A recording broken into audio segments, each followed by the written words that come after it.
В Нижнекамском районе открылся мусульманский лагерь для девочек. 65 воспитанниц постигают основы ислама, арабскую графику, слушают историю о жизни пророка Мухаммеда и не только. О буднях маленьких воспитанниц в нашем следующем сюжете.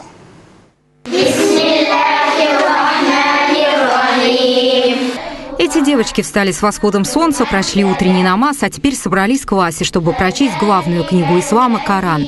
Несмотря на юный возраст, священные аяты многие воспитанницы знают наизусть. По словам преподавателя Хавы Шайдулиной, прилежность и старания ее учениц заслуживает похвалы. Это очень нужные предметы, они важны в жизни, так как религия – это не просто какие-то ритуалы, а это образ жизни. И дети в такой игровой форме, они здесь и играют, и обучаются, и в такой общей форме изучают все самое нужное в жизни. После обеда жизнь мусульманского лагеря мало чем отличается от обычного. Спортивные игры, состязания, девочки не прочь даже погонять в футбол. Ходили в лес, например.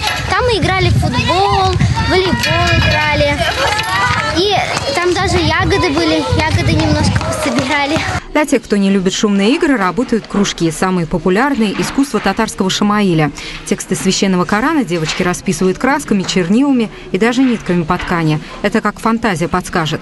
Каждый день в лагере какой-то праздник. Вчера был день путешествий, сегодня день уюта. Девочки наводят порядок и украшают свои комнаты. Самые оригинальные идеи отметят сладкими подарками. Нас все устраивает, все, постели удобные, чистые.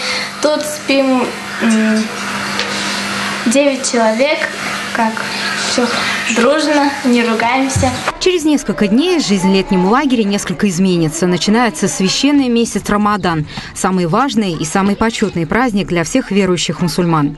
Альбина Шакирова, Альбина Валеева, Евгений Лазаев, Вести Татарстан, Нижнекамский район.